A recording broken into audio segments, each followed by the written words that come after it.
and really struggling with being able to be grounded in myself, being able to have relationships that would last like 2 weeks before I would have a panic attack and have to leave.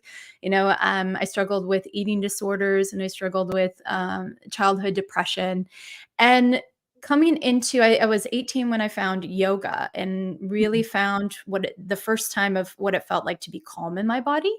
And Mhm. that started this inquiry of like, oh, I could feel something different than what I'm feeling here, and so that started a lot of curiosity and going down this path of learning about self-development. I read about a sex therapist in a magazine, and I was Mhm. like, oh, that's something that you can do.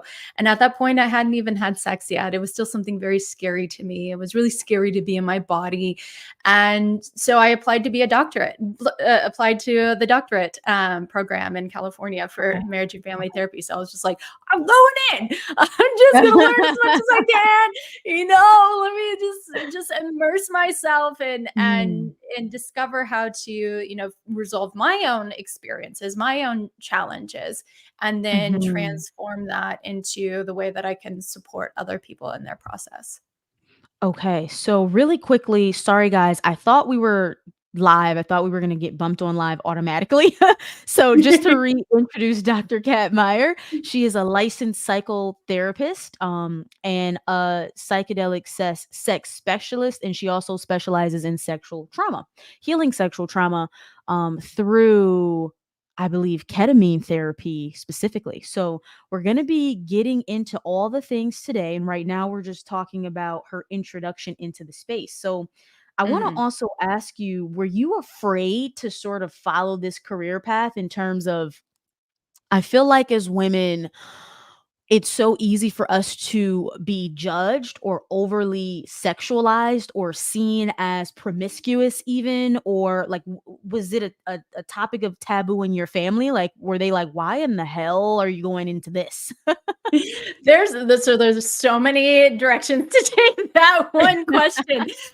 Yeah. Because, the initial part is, yeah, I was terrified Mm, because I grew up in a rural town, Missouri, Catholic and very traditional family. And so, me wanting to explore sexuality and reclaim that for myself, I have these programs, these previous programs of sex before marriage is bad, it's a sin, it's wrong. But then also in college, seeing how free people were with their sexuality, and mm. I was, I'll be honest, I was very good at seducing people, but then when it came up to the line of shifting into sex or shifting into I more, see. my whole Mhm, body would freeze. So there was this, this desire to be freely expressed, put up mhm. against the part of me that needed to feel safe and preserved. So I think that's a Mm, common conflict that we all have across several parts of our life,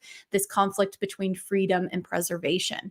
And so here I saw it run up against my previous patterns and then what I was experiencing in college. mm, So as I stepped into that, I moved to California, and which has a culture that's more openly expressed than Missouri. And again, I was trying to come up against this wanting to be perceived as someone who's sex positive and open and expressed. But again, I'm still in this terrified place. So this part of me that's terrified. So I would mhm. immerse myself in learning as much as I could. And I started going to tantric classes and tantric schools, and studying BDSM, and reading about academic research about how penises and and vulvas were worked. And I would, just so that I could like start these conversations with people just in regular conversation. And it was terrifying inside to say the word penis or to say, pussy, or Yeah. to say these things. And so it was almost like I kept leaning into the edges of myself.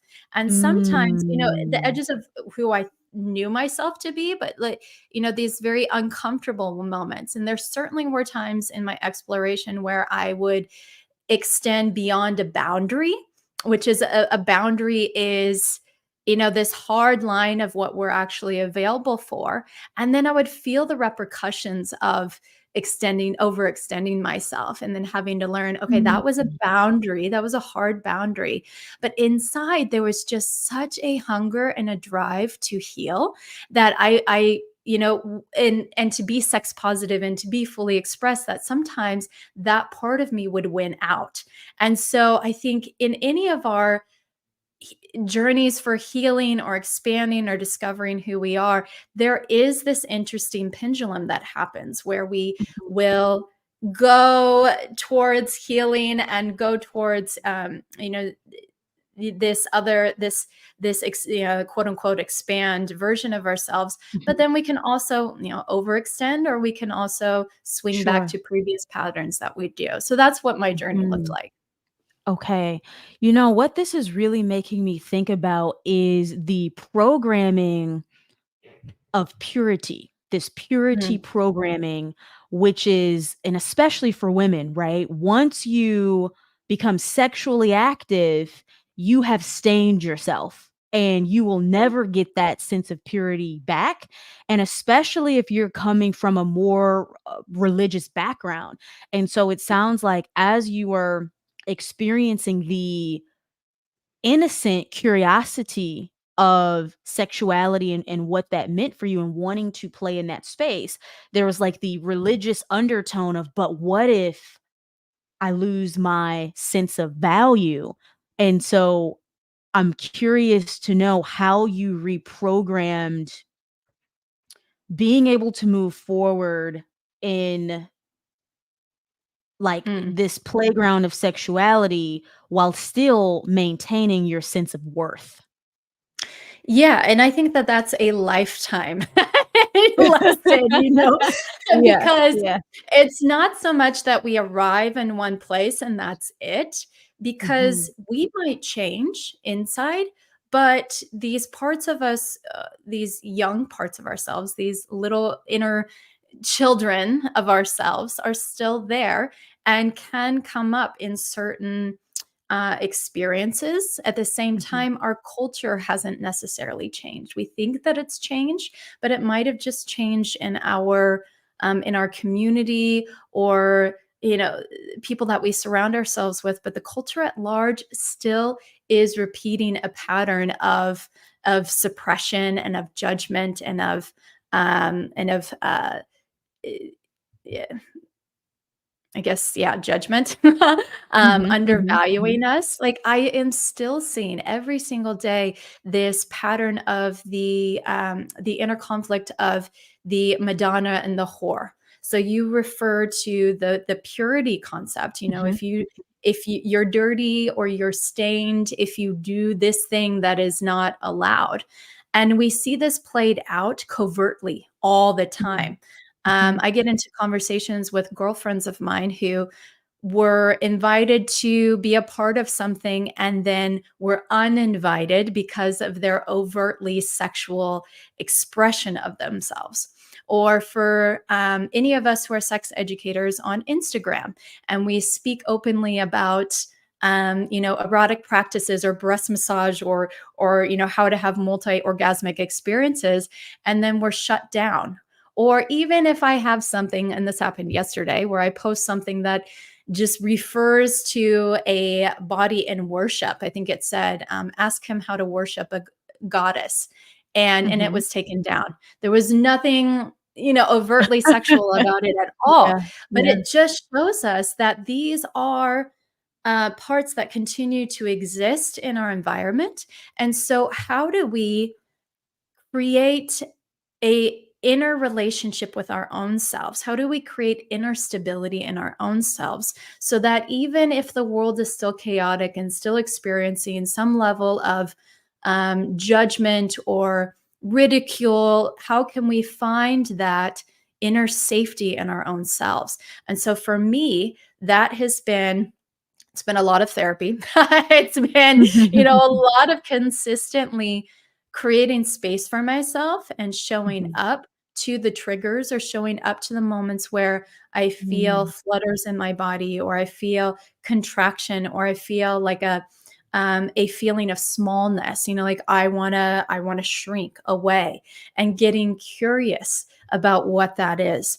And turning towards myself with compassion and patience. So rather than trying to have the agenda of getting rid of the part of me that contracted, it's more about me slowing myself down, perhaps leaving the room or taking out my journal and just tuning in and saying, "No, I'm curious about what this is.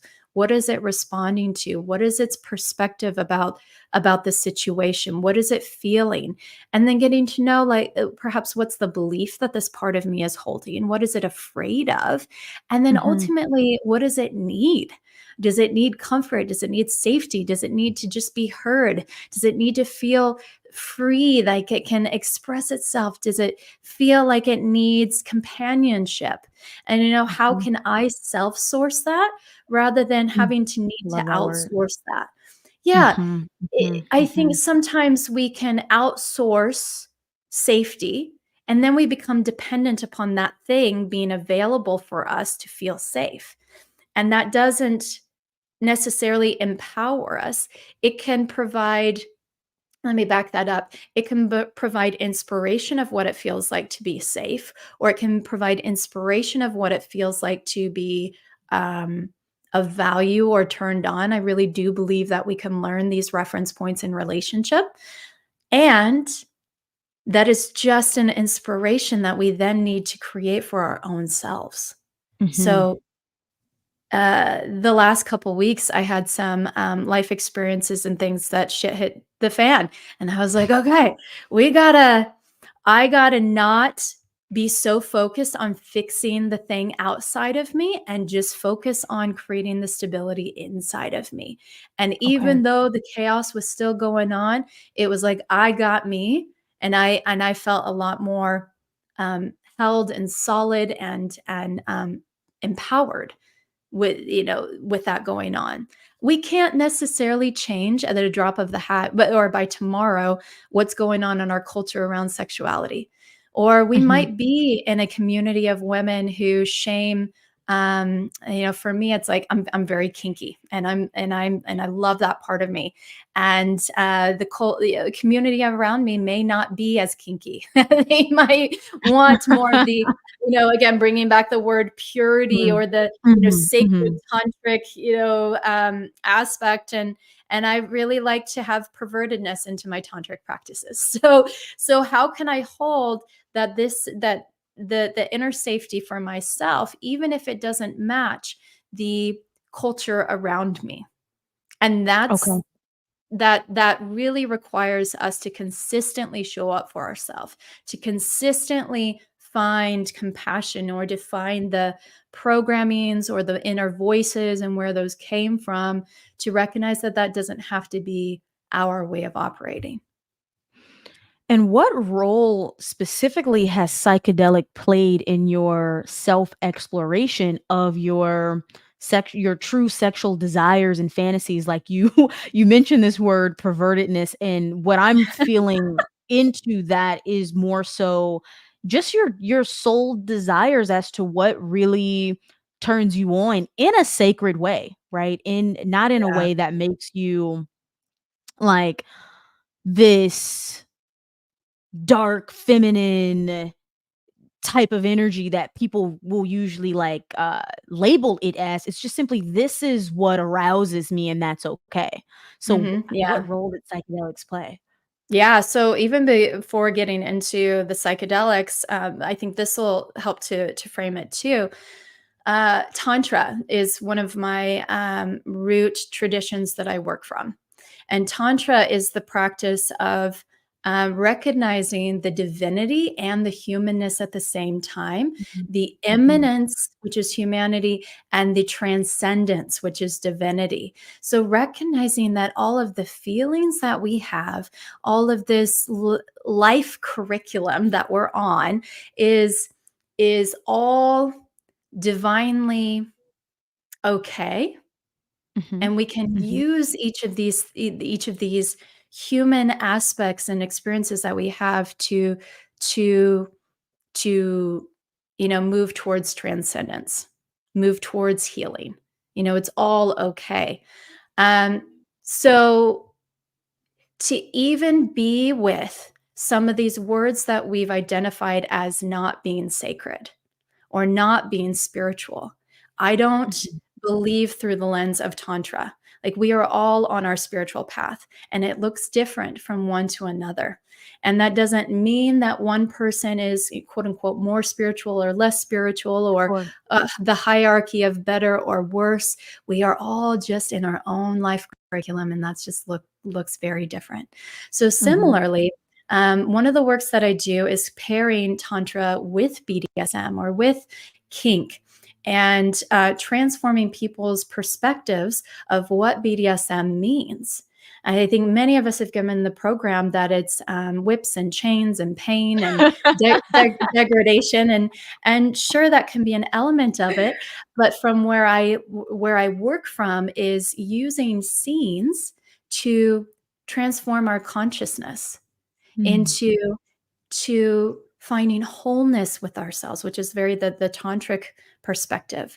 So Mm. consciously creating a container, and this is, I'm going to tie this in with psychedelics too, creating a container that we can invite these parts of ourselves that we otherwise might reject or put into the shadows, and Mhm. play it out, not in an unconscious way, but in a conscious way, that we can get to know this part of us, that we can Mm. perhaps, rather than reject it, embody it. And not just embody it, but also bring in elements of pleasure or elements of eroticism, not necessarily sex, but eroticism, turn on, and really transform it. So it's not something that is ruling us unconsciously and in our patterns that we're a slave to, but we Mhm. are, I'm going to use a BDSM word, we are the dominant of. We are in control, and we are in relationship with these parts of us. Okay. And so we find greater freedom of them. BDSM can be, a sense of devotion to ourselves, or we can find sensuality, and we can find worship in there and love in there. And just as much as energetic movement through pain stimulation, or creating teasing sensations in there. And so as this moves into then, talking about psychedelics, like, sex is psychedelic. If we realize its potent power to transform us, or to transform a perspective, or to Yeah. release fear or pain, or find our own divinity in the experience. The challenge there is that we've all been conditioned to think that sex is a physical act that is rubbing genitals together and moving Right, really right. friction oriented, or orgasm, chasing, or Mhm. that it's, performance based, or focus on Mm. getting the other person off rather than, Mhm. being in my own body. And when we realize that it can be a catalyst for healing, it really can transform from being Mm. focused on driving to orgasm to, let me slow myself down, be so deeply present to the nuances of not only my body, but my emotions and my needs, and the contractions and expansions in my body. And when I can bring presence here, if I'm with my own self or with a partner, and I vocalize, oh, I notice my mind just wander, or I notice that I just contracted, and we focus on that, tears can come up, deeper intimacy can come up. We can make the changes that we need to. We can learn how to vocalize and speak up for ourselves. And it's in those moments that it transforms, ourselves as sexual beings. And Mhm. so sometimes what I see is that psychedelics can be a reference point for this. Mhm. Psychedelics can, if we've never experienced sex as psychedelics can drop us into this experience of, introspection, of Mhm. movement of energy coursing through our body, of the concept of surrender, of Mhm. even how we can touch on pleasure in a body that might not have been ever felt safe enough to feel pleasure. And so I Mhm. like to encourage people. to see it as a reference point that you can access and then learn how to integrate it into your everyday life or into your everyday sexual life. I Sure. remember one of my first ayahuasca ceremonies was I walked into that bathroom and I looked into the mirror and I started touching my face and I was like, "Oh my god, I'm so adorable," and I just, like, played with my little eyelashes, and I was like, "I'm so cute," and I probably stayed in there way longer than I should have, but it was a moment of, like, true Mm. embodiment of what self-love was, and Yeah, I was like yeah.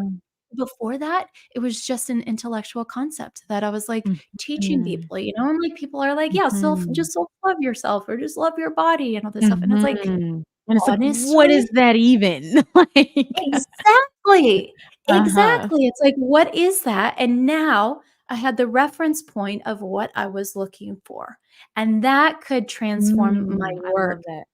in Yeah, everyday I love life. that. I know where I'm going. So I keep hearing this word primal, that there Yeah. is this primal element within sexual desire.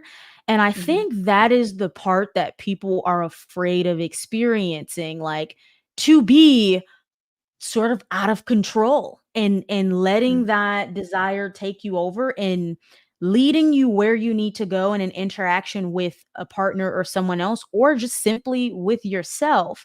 How Mhm. can people like, what are some practical maybe tools or exercises you can give people to begin peeling back the layers of honoring sexual desire?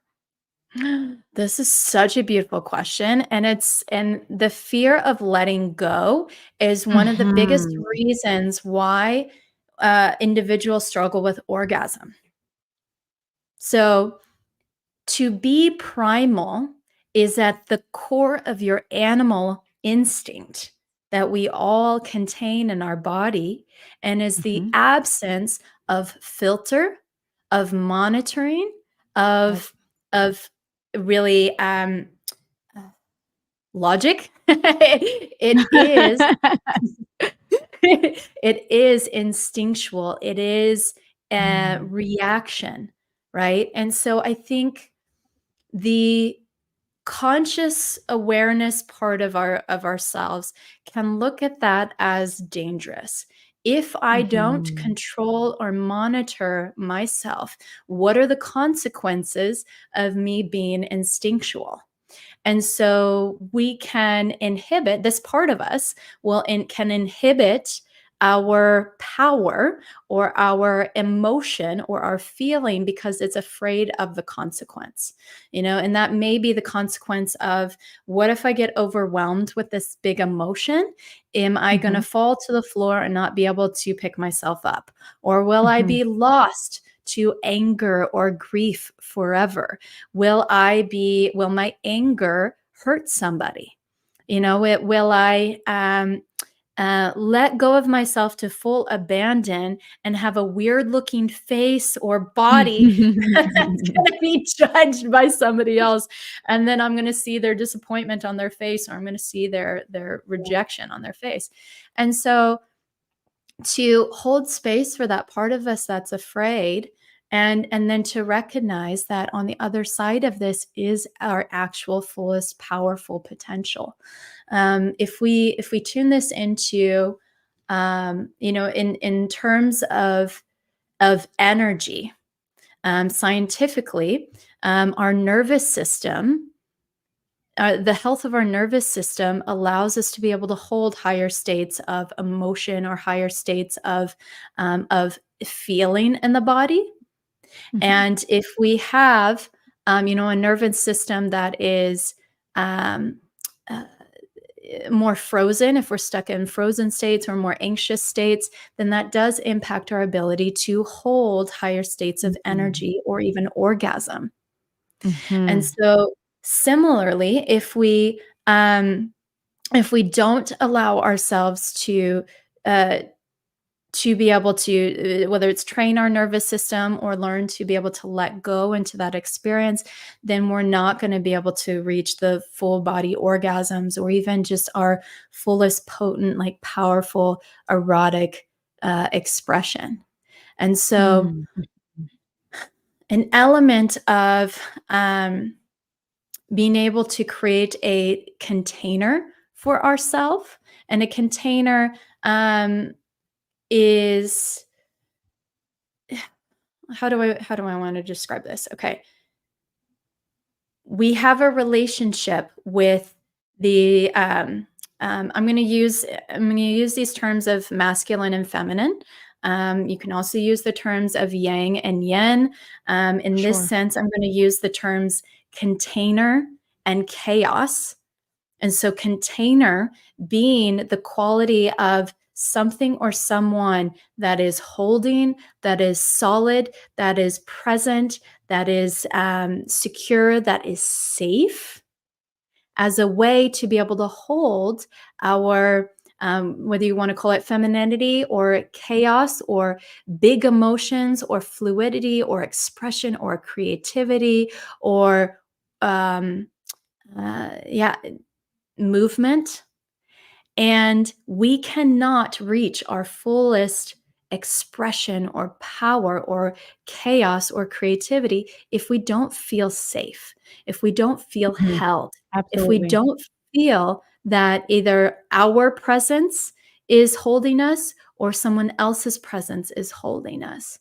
And so I liken it to this. If you want to access that full primal sense of erotic, um, ecstatic self-abandon, then you've got to create inner safety, or you've got to create safety with your partner, or create Mhm, safety in your mhm, environment, because otherwise you're mhm, not going to be mhm. able to. You're not gonna feel safe enough to truly loosen the boundaries of your self-expression, because 'cause you're gonna be in an energy of really fight or flight, which is not gonna allow you to be present with the moment and the experience of pleasure. That's Mhm. that's sort of what I'm hearing.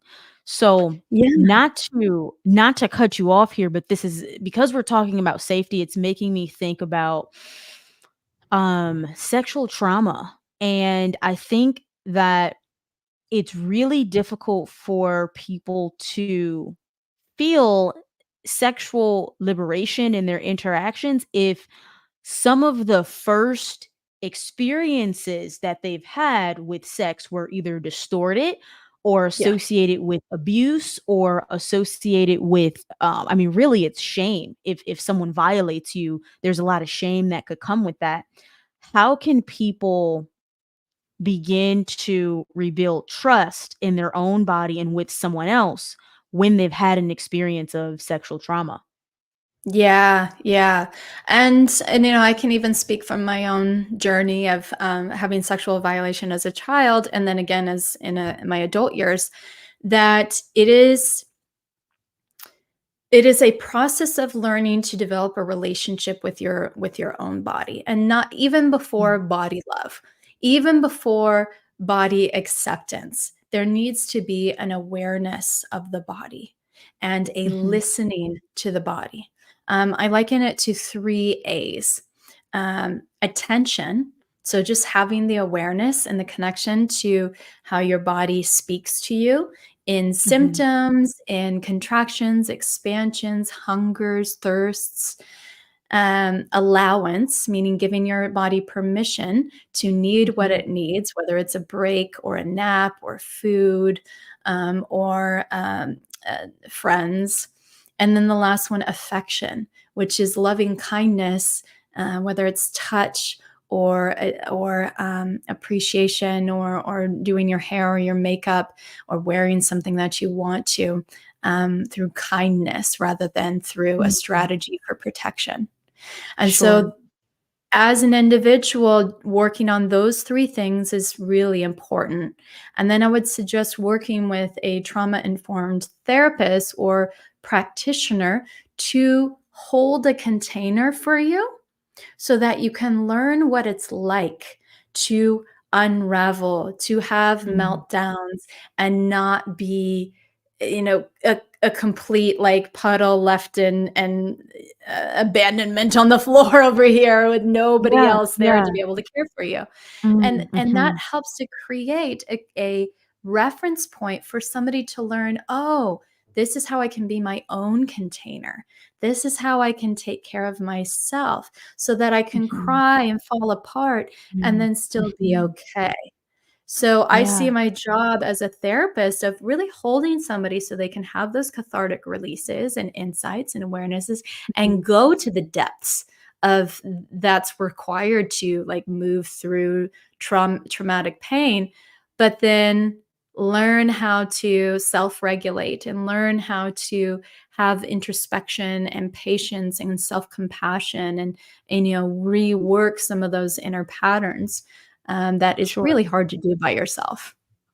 So, I'm not an expert on this topic at all, but what I'm Mhm. hearing spirit say, in terms of healing from sexual trauma and regaining a sense of safety, separating the instance that you were violated and with the person or the situation from the purity of the pure innocence of sex itself, meaning like whatever this situation was and who it was with, that was an extension of like their own distortion, their own, maybe they were trying to gain power, or maybe they had been abused, or maybe they had been sexually suppressed. And so it all just manifested in this interaction, but that the actual practice of sex itself is independent from that person in that experience. I don't know if you can expand on that, but that's like a practical shift that I'm seeing as well. Yeah, yeah, and when we think about, working on these experiences, oftentimes they can be young children who this goes through Mhm, or young mhm, adults. mhm, Not always, mhm, but oftentimes. So the translations of what happened mhm, are internalized as a child by this is my fault. I did mhm, something. mhm, I mhm. This is my worth. This is how I get love. That whatever that internal belief, because a child's um, developing their internal working model around themselves or around Sure. the way the world works. And so when we're adults, that young child self is still in us, still holding the belief that we did something wrong or it's something about us. And so this is Mhm, something that I see. What you said is what I see spontaneously arise in the ketamine assisted therapy work that I do. mhm. 'Cause I Yeah, primarily work with individuals who have sexual trauma, and so okay. sometimes they'll have conversations with their perpetrators in that space, Mhm. not the I do real that with my perpetrator. clients as well too, and it's Mhm. uncomfortable, but to relive the moment in a way that you have power. Which can be hard, Yeah, with it can be. when I'm not an expert again. I am not an Yeah, expert, yeah. folks. Yeah, I like to follow my client's lead because I Okay. believe that they're their own innate healer, and so I'm Mm, following their direction where it guides them, and then I'm asking questions to deepen them. The powerful thing about working with ketamine is that it increases the window of what they can tolerate so that they do mm. spontaneously go into some of these memories or they go into symbols or they go into conversations with a perpetrator and it doesn't dysregulate them so they I can see. reprocess this in that moment where in a sober state and I've been working in with sexual trauma for about over 10 years. Going into those experiences can dysregulate or dissociate or they go into panic and you can't reprocess something in a dysregulated state, so you have to down regulate and then Yeah. Mhm. slowly titrate is little bits at a Incremental time. healing. Right. Mhm, mhm, Right, mhm. right, right. So that's the beautiful aspect of psychedelics, with a safe practitioner to be able Sure. to hold that space for you. Um, and just like you're saying, yeah, that allows us to have a new experience that Mm. can replace the memory or the belief, because Mhm. it's like, oh, Mhm. now I have a reference point of what it's like to Right, that's the see a reference point. different, yeah, see a different perspective, or see it wasn't about me. I'm okay, and I feel Mm. in my power, or whatever it is that they might need to Yeah, resolve that. yeah, that's beautiful. Cultivating a new reference point to overpower the memory that creates the fear or the pain, Mhm. or the distortion around sexual intimacy. So, I wanna talk about this societal conditioning around being performative in the bedroom. And I think Mm, this goes for men and women equally, is we can be so programmed to try to please the other person or perform for them in a way that doesn't allow us to honor our own sense of like receiving pleasure or affection or adoration or love. How can people begin to break down that condition that they need to be something mhm. desirable, likable, or attractive to like this external force or person or thing? Yeah, yeah. And it comes back to what I said earlier around getting to know that part and its validity and wanting to take care of us. So recognizing that performance and performing for somebody else may be an innate part of us that just wants to make sure that we don't feel the pain of rejection. So it's Mhm, saying, like, if you perform in the way that you need them, in the way that you're anticipating that they need, then you can mhm, feel safe in inclusion or being wanted and being loved or having a partner or a lover or whatever it is. So, it's a very clever solution. It just is at the cost and the collateral damage of us not being able to be in our own pleasure or have orgasm or yeah. be in our body, yeah, or actually enjoy ourselves.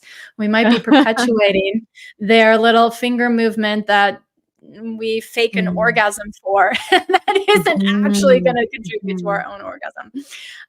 So it's important first to have that compassion and the mhm, understanding of that part and be like, yeah, yeah, that makes sense. Yeah, not mhm, shame ourselves for doing that, not tell ourselves that it's that we're bad or wrong for doing that. yeah, mhm, And from that place, meeting ourselves where we are, where we are, and then leaning into the vulnerability that if we express who we are authentically, yeah, it they might leave.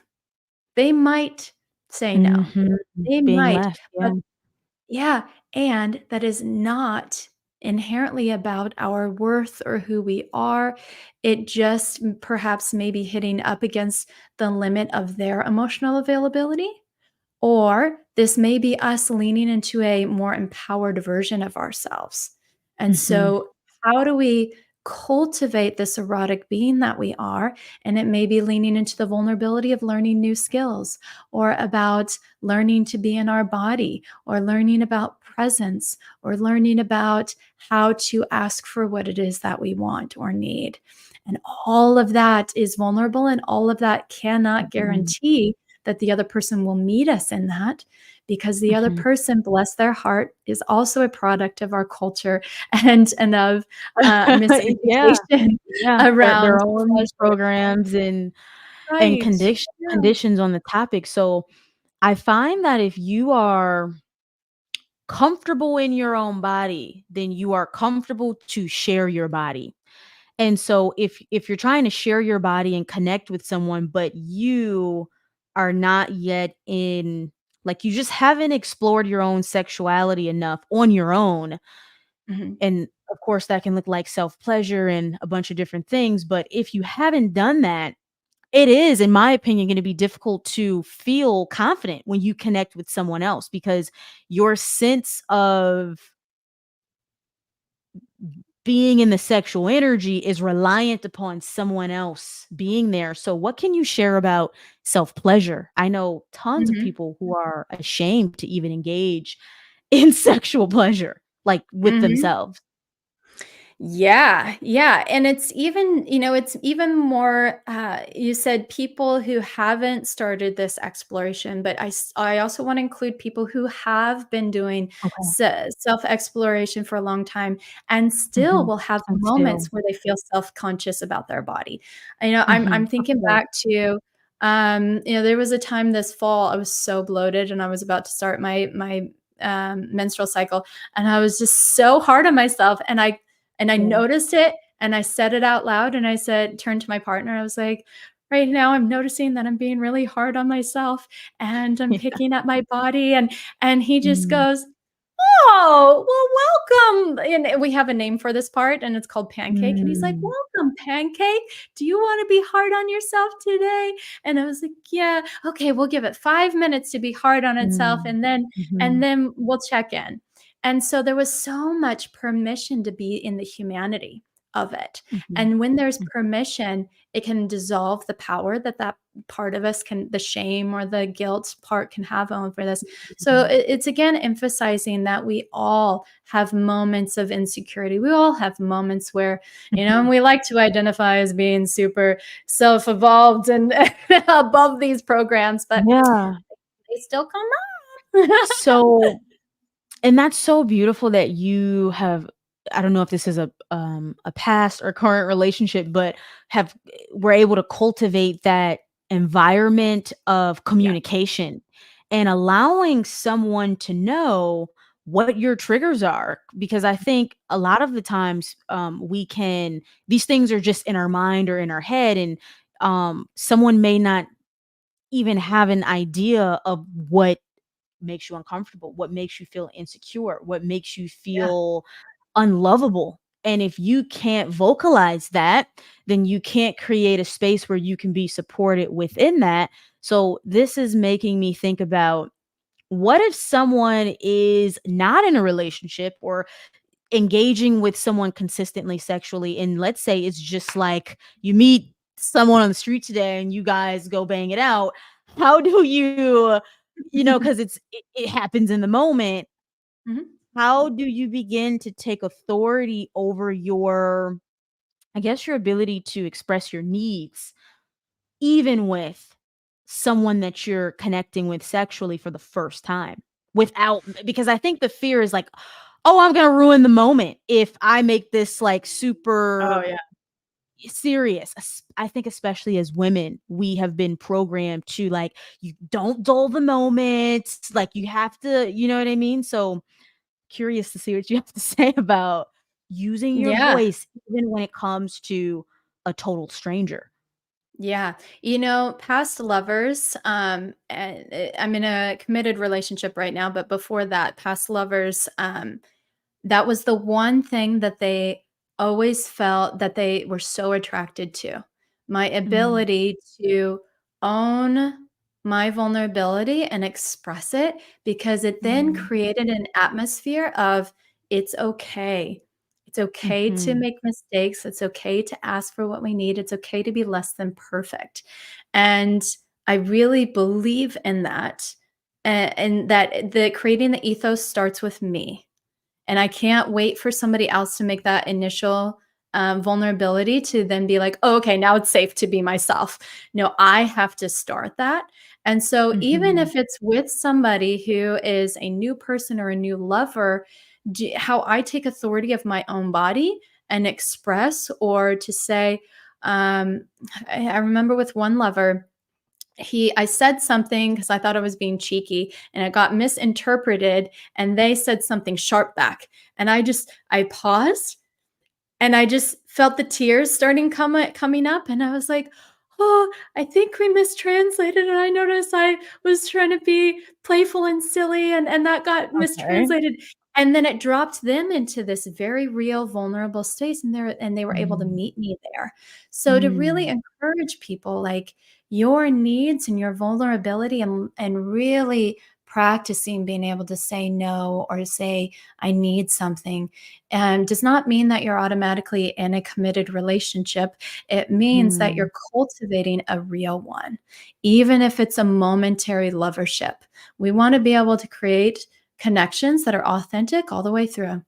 And if they can't Mhm. meet you there, then that's just discernment, and you get to say, "You know what? Great. This is just not a match. I only Mhm. want deep, authentic experiences, even if it is gonna last a week or a night. Like, that's all I wanna be in." Yeah. Yeah. No matter the length, it's Mm, about creating the experience you want to have. And so I'm mhm. hearing this as like sacred sexual authority.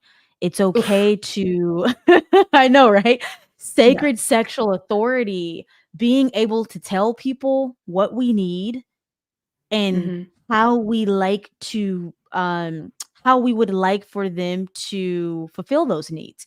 And I Yeah. think there's just a culture of not saying it and then just kind of letting whatever happens, and we all have to learn how to set the energetic space and tone around what we need to feel safe, Mhm. empowered, pleasured, etc. Mhm. Yeah, Yeah. comes back to the metaphor. The container allows for more of Mhm. the energetic, the chaos, the fullest expression, the pleasure, the ecstasy, Mhm. the orgasm. Like, if you can't set parameters, if you can't be Mhm. in your own authority, you're not gonna be able to feel safe enough to have that potent Yeah. experience. Yeah.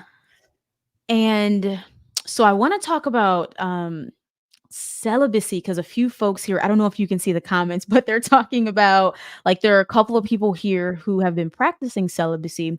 But before we Mhm, dive into that, I would love to get a practical tip for people who feel like they are not having orgasmic sex. They are not having an orgasm. They are not experiencing sex as this exhilarating, erotic pleasure portal, and it's like mhm. they're just not getting there. Yeah. What do you often see with people and how can they shift? Yeah. So I think this goes back to the question that you had earlier around self-pleasure. Mhm, Self-pleasure is being with your own self, your own body, your own sensations and feelings. It's not necessarily masturbation. Masturbation is stimulating the genitals for an achievement of orgasm, but um, self pleasure is really just coming to your own body in pleasure. So it's mm, exploring. It's touching, it's feeling, it's using your breath, it's learning how to be present, and it's mhm, learning how to be able to relax in your body. So, mm, relaxation and presence are both keys to a juicy experience, whether you have an orgasm or not. And when I use mhm, the word orgasm, mm, so many of us think of this genital contraction, but an mm, orgasm can also be a wave throughout the entire body. An orgasm can be an energetic experience of tingliness in the body. It mm, doesn't have to be this localized experience of the genitals. mm, And so mhm, when we're narrow focused on that definition, that's when mm. we get into trouble, where we're like friction fast, focus on and rubbing out.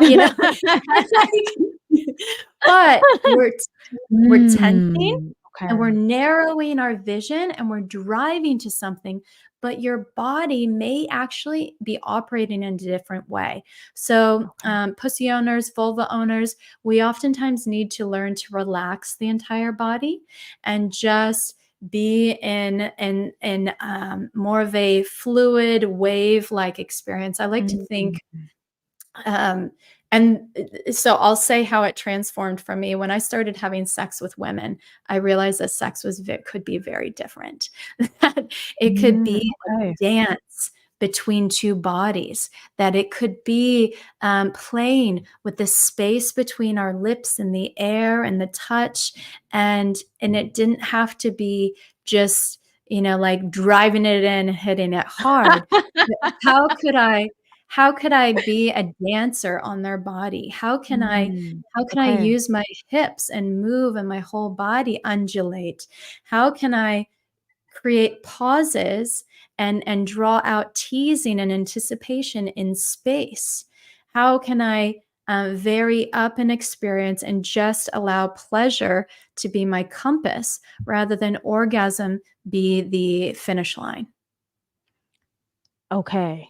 I really appreciate what you're saying because what spirit is giving me is as a culture and society, we need to expand our definition of sex because most of us were given this idea that it's all about that achievement of reaching the orgasm as opposed to having an orgasmic unfolding that may include a climax or may simply be like you're saying this dance between bodies, right? No matter what your sexual orientation is, what you enjoy or what you prefer, it's that it should be more of a dance that invokes presence with Yes. the energy of pleasure that's not only connected to let's just get to that moment of Mhm. release or whatever it is. It's like really enjoy the experience of it. Um yeah, that's kind of like Mhm. what I'm getting from what you're saying. Is the whole Yeah, thing is the orgasm really. absolutely. Yeah, and it's gonna be hard at first to do that because we have deep conditioning that successful sex is an orgasm, or that, Mm. nice guys, finish last, and, like,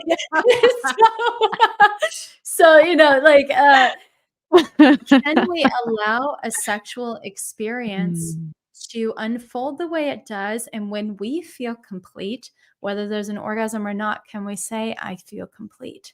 Rather right. than feel this frustration that we haven't finished, quote unquote, or that we Mm, haven't reached something that we've been chasing. But there are some of the best sexual experiences. It came to a point where I was like, oh, I feel complete.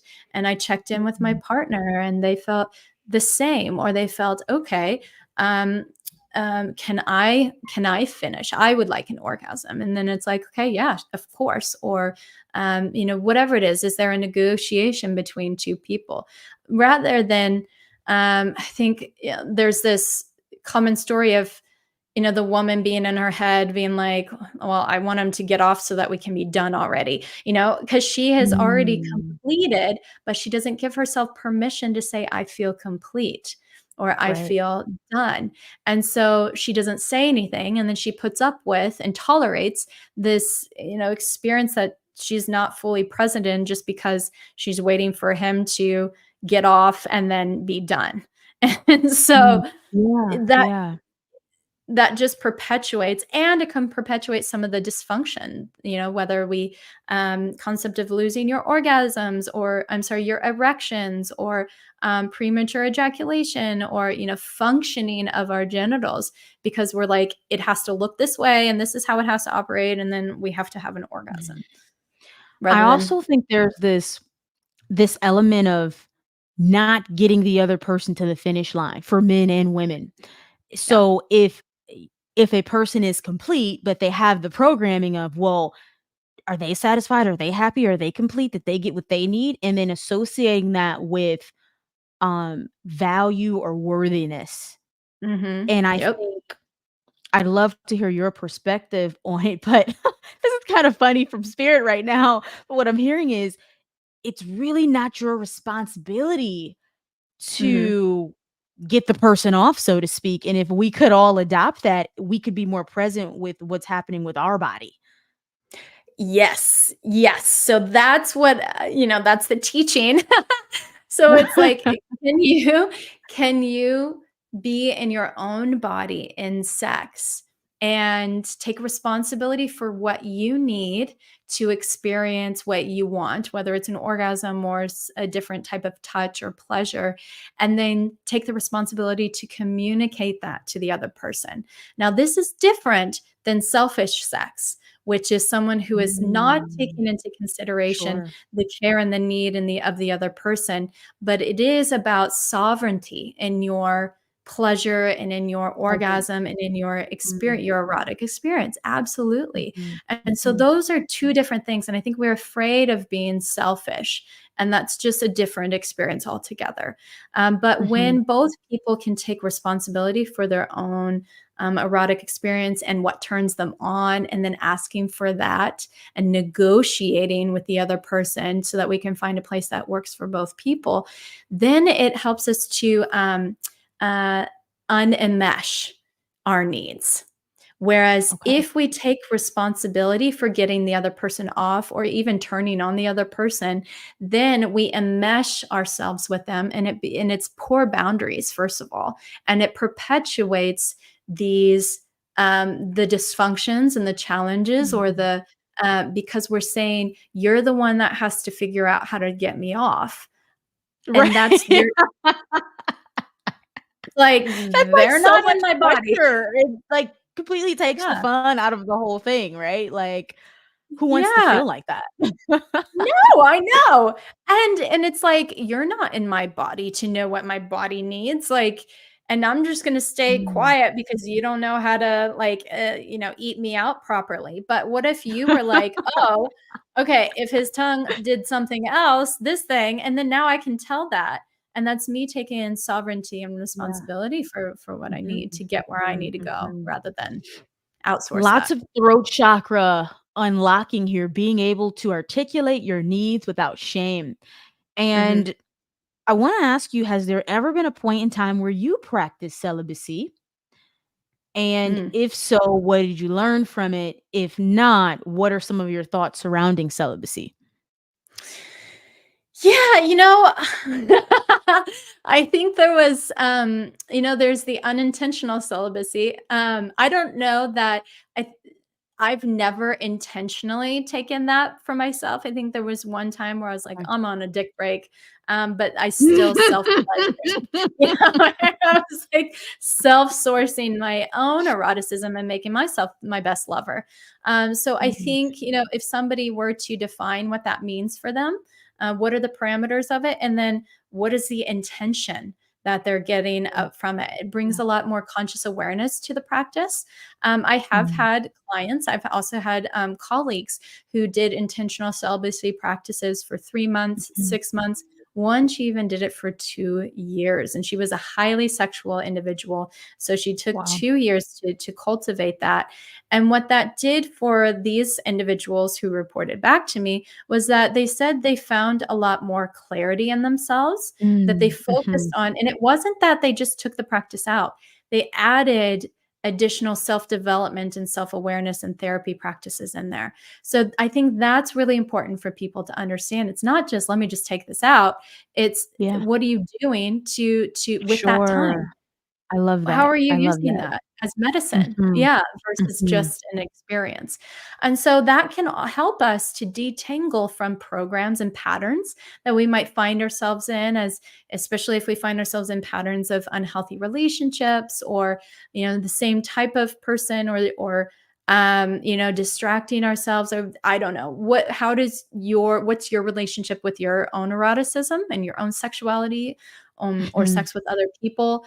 Um, but we also have to be careful, because I've seen this happen in the no-fap mhm. community, where they're like, "Just don't masturbate and don't touch yourself and don't," but and they're like, because it'll give you extra energy for production in your work, or in Sure, in your sure. life and everything.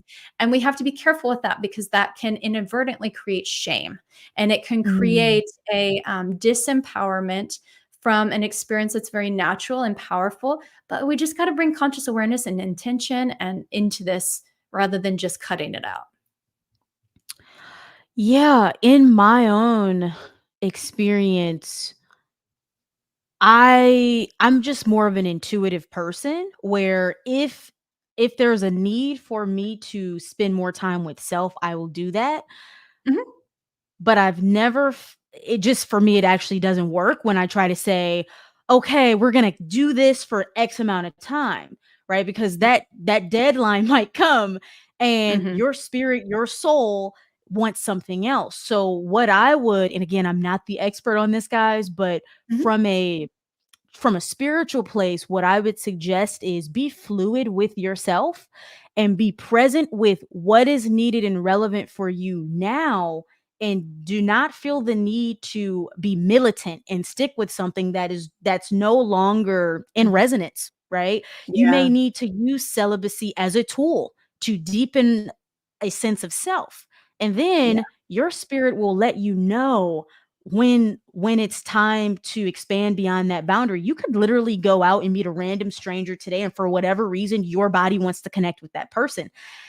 And if you reject that experience, I believe that you could be missing out on a connection that comes with more of what you need in that moment.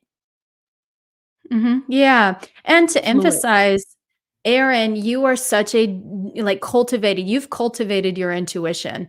Like, I can Yeah. feel that in you. Yeah, yeah, you have Yeah. a strong Yeah. trust with that, and the concept of discernment is still being learned by so many people. What's the Mhm. difference between my intuition and a, pattern or an urge, or, Mm, and so I think, that's what you true. said is so spot on. Use this as a tool to help bring clarity, or again, an intention of pattern interrupt or whatever it is, and Mhm, then mhm. and then allow yourself to return back, to a space of, allowance, or practicing this finer tuned, discernment, rather than being rigid, like you said. So I think that Right, was very right, I love that beautiful. word.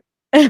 Rigid, yeah, militant or rigid. Well, Mhm. this has been an incredibly expansive conversation, and I wanna thank you so much for your openness and your expertise, and we're gonna be sharing all of your links and, things in the description, and before we hop off, what are you currently offering? How can folks work with you?